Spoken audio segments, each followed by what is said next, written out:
What instantly turns you off? Popular Assumption 496 said. Littering. I once knew a girl who was quite lovely in every way until we got somewhere and she just threw rubbish out the window. I've never understood why you can't keep your rubbish till you find somewhere to put it. Falaba 347 said. Her daughter asked her for permission to go to a friend's house. She told her daughter to ask me for permission. We had only been dating for a month, and I had only met the kids once. I had never seen a 9-year-old cringe before. Annoying Human 03 said. My ex flipped his shit when I told him he should wash his dick because it smelled so awful I would actually gag. Then he smelled worse and worse. I just couldn't do it. There were many other reasons for our breakup, but that was part of it. Golden Flea said. I mean, I can kind of understand being insulted when you first hear it. I mean, there isn't really a polite way to tell someone they need to wash, but it's something some people need to hear. What I can't understand is if the person who is going out with you tells you something, and they are willing to get close enough to your dick to notice something like this, why the fuck don't you take their advice? I mean, this isn't like you need a new haircut or I don't like your clothes, which could be a deal breaker to them, but you can find someone who won't be against it. This is something that anyone who gets to that point is going to have a problem with if you don't change. Scrum True Lesson said. My ex brushed his teeth, but he also ate tons of sugar, coffee, pop, donuts, candy, any kind of sweets, and his front teeth looked like they had rotting black holes in them. He was a grown-ass man at 34 and still wouldn't go to the dentist even after he finally got insurance.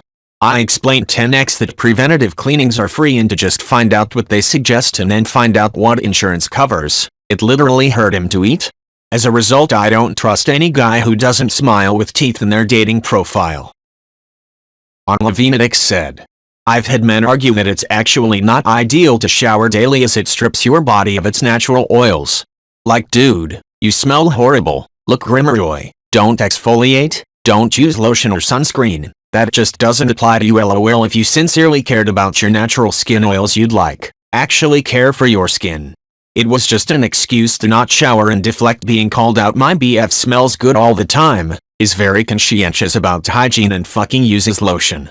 It was sad how exhilaratingly sexy good hygiene was when I was noticing that he always looked and smelled entirely clean, didn't wear raggedy clothing, always looked fresh even in lounge super casual outfits, etc. His skin is also so effing soft. Ugh. Amazing. Drag Zero King 38 said.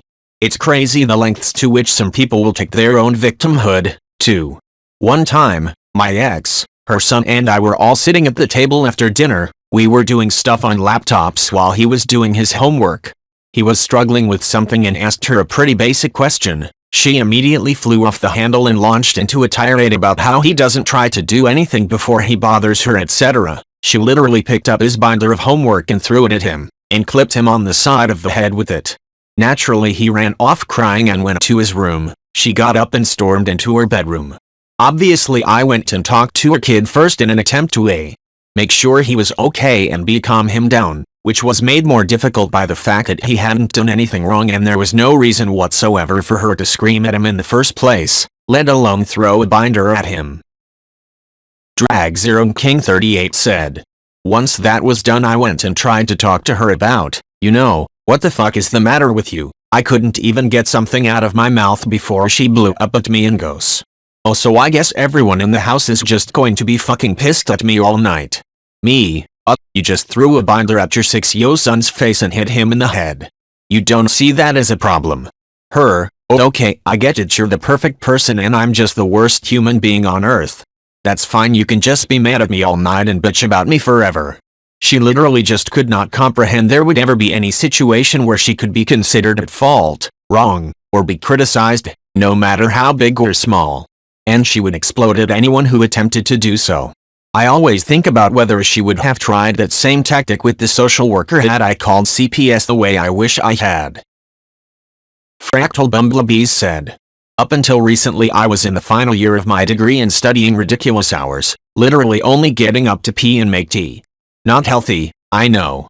After exams I realized I had to cut back on the amount of tea I was drinking, because it was equivalent in caffeine to over 7 cups of coffee a day. And now that I don't drink that much tea anymore, I've suddenly gotten thirsty. It's so weird, I never used to get thirsty or drink water. But now I'm thirsty every few hours. It's ridiculous. Has everyone else been living like this the whole time? It's so weird. Background View 9353 said, insulting someone for taking pleasure in something. On first dates, I've heard the following examples. Why would anyone read a book they don't have to? Says the author. I can't stand this man at work because he eats Indian food every day. I inquired. He was, after all, an Indian. I broke up with my previous girlfriend because she liked comic books. I inquired. It had nothing to do with excess or obsession. Simply that she liked them was a problem at all. I can't see myself with somebody who likes orange, says my all-time fave. HobbyVib 171 said, told her friend in public that my mom was stupid and made fun of her for 20 minutes. She didn't know my mother's friend was sitting next to her at the restaurant and heard the whole thing. We were in college and in a different town, which made the whole experience for her that much more unfortunate. I was done particularly because my mom was nothing but the kindest person to her and made every effort to make her feel welcome when she visited. Kentucky Fried Eel said, overdoing the 10, tightening the nose, whacking a ton of eye makeup on, then getting the dermal filler in your lips. So sad. I work with a young girl like that. She's only 19. So young and yet spends so much money on cosmetic enhancements, and if not that, the expensive dresses she wears once, then you never see them again. I wish she was happier with the way she looked because she'd still be beautiful with none of it. Falaba 347 said, a bad smell or body odor. I remember hooking up with a girl who I felt was totally out of my league. Things got heated, and I remember flipping her over to make fuck doggy style, and a strong stench wave of ass flooded over me. Like, I know ass will smell a little bit, but this was like, 4 poops, poor wiping, and no shower for a couple days type of ass smell. Nothing killed my erection or sex drive quicker than that smell. I made up something dumb about being tired or having a headache, and left. Even to this day, I have a bit of an aversion to doggy because of how bad the smell was. Riffraff23 said, yeah, 25 years ago I met this perfect young lady, way out of my league. We continued to meet at the same place and time each week for months, never discussed it as a date or planned it. One day, instead of 2 drinks, we got loaded and went to her place. When her clothes came off, all I could think was fucking gross. I told her that I didn't think we should do it the first time when we were wasted, so we just snuggled and went to sleep. When her alarm went off, she still smelled something awful but got dressed and touched up her makeup and went to work. I changed my routine to avoid seeing her. A few months later, I was at a work luncheon. She walks into the bar and came right up to me and said hi. My coworkers were drooling and one guy asked her if we were dating. She said that she was crazy about me, but I blew her off. After she left, I just told them that there were maintenance issues. Kahwer 79806 said, had a girl I dated and we were pretty into each other. One day she got extremely upset with me for saying something pretty innocuous because it reminded her of something from her past. I said I'd remember not to bring that up in the future and apologized, though that didn't seem to suffice. It appeared I was to be punished or treated poorly for it. I asked if I could get a pass on this, as there was no way I could have known what I said would have bothered her, but no. I asked her if there was anything else that really set her off like this, and she said yes, though I'd have to find out on my own.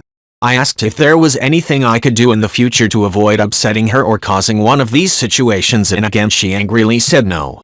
I was getting a little perturbed by this point and asked if she was really blaming me for saying something harmless that I had absolutely no idea would set her off that way, and she said yes.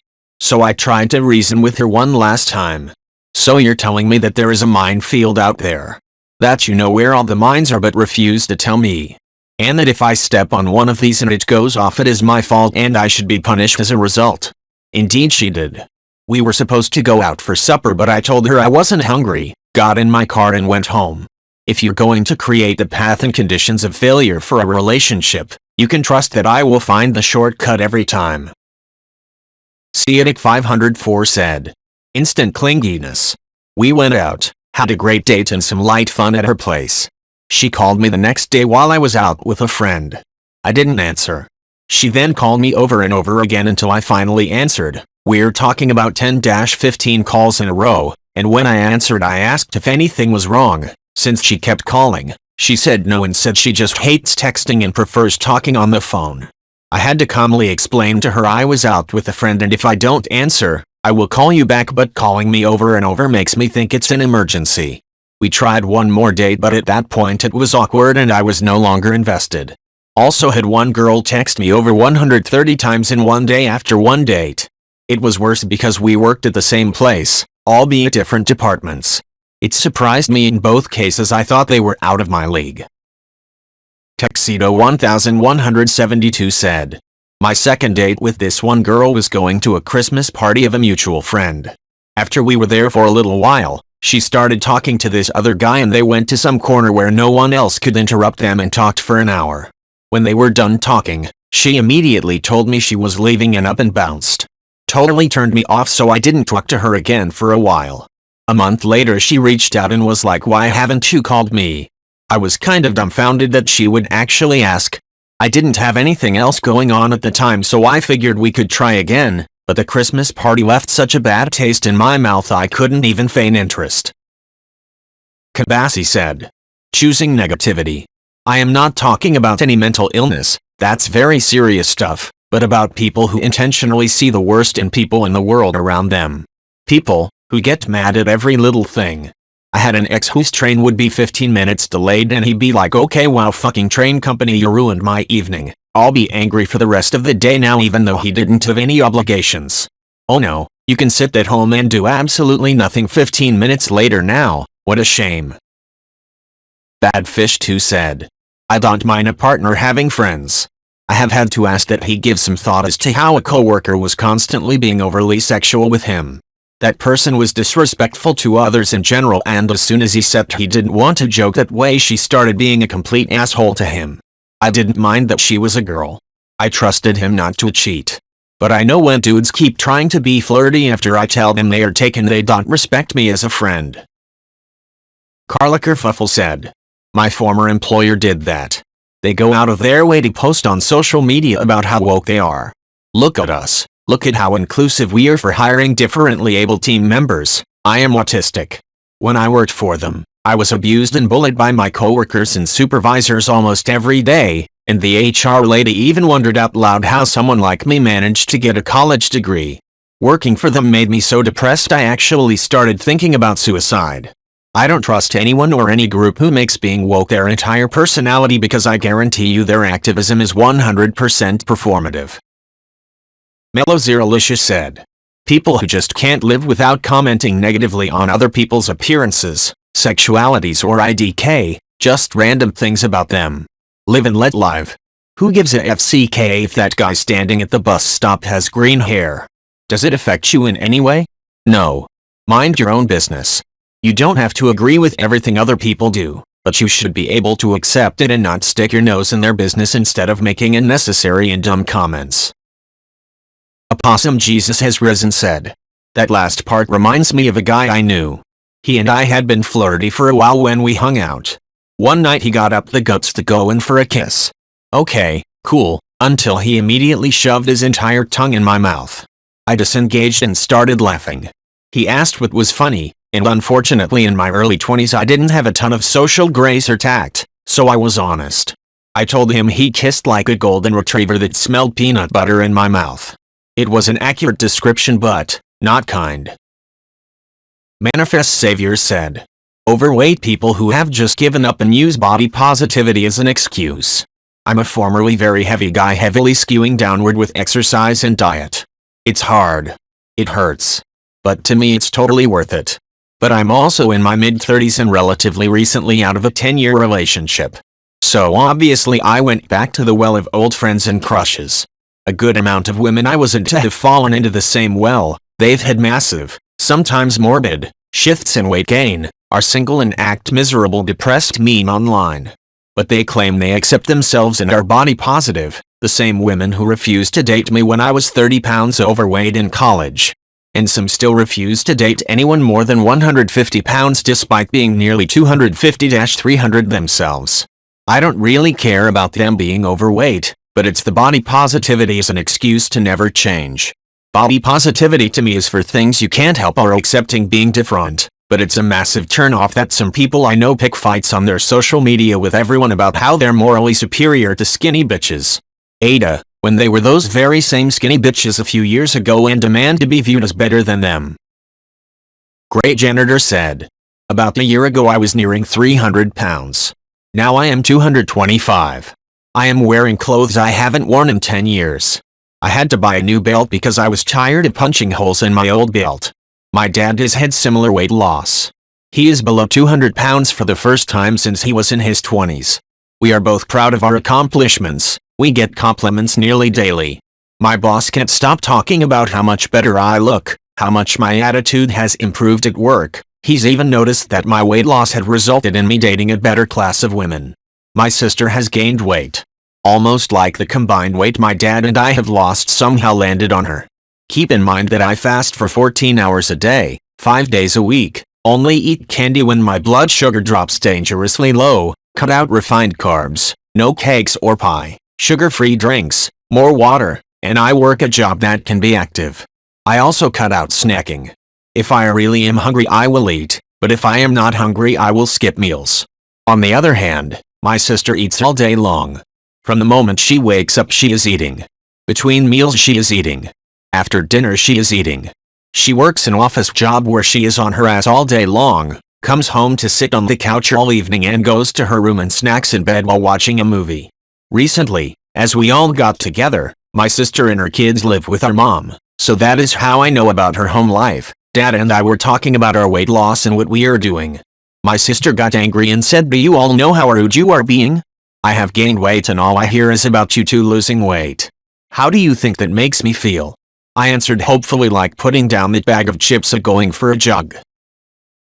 Falaba 347 said. Desperation. It's a common internet meme for men to be desperate and scare women away. Let me tell you, it happens the other way as well.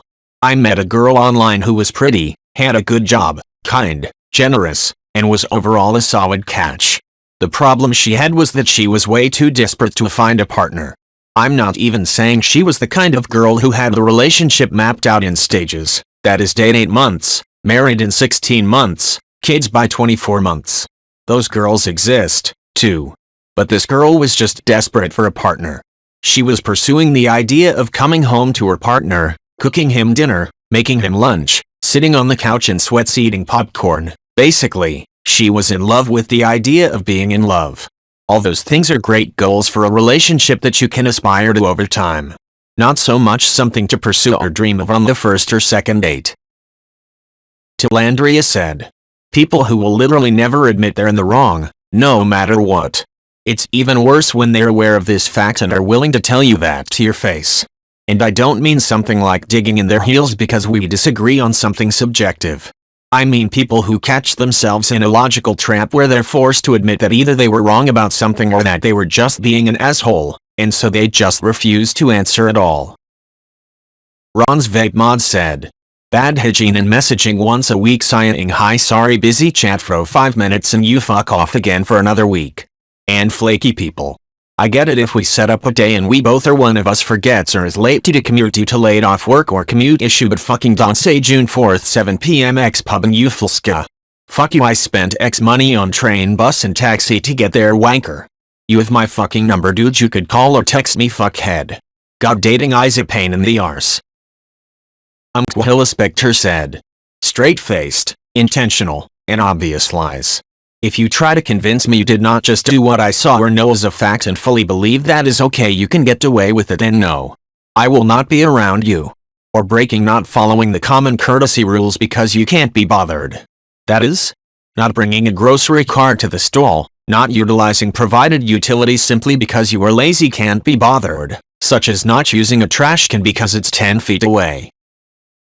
J.E.Jal said. Wanting to fuck me too soon. I'm not that special. If you're willing to put out for me on the first or second date, I figure you're willing to do it for whoever it is you happen to be on a date with. Same goes for sexy or explicit images being sent to me. If all you're looking for is a bone, that's fine, I guess. But if you're looking for a relationship, don't do the above things. Instantly changes how I think about you. I'm a guy, by the way. In my teens and 20s, I didn't feel this way. But now, divorced with 2 kids. I don't have time for your ethically non-monogamous lifestyle, or whatever you want to call it. I can blow a load by myself in 2 minutes. Sex is not an incentive to form a relationship for me.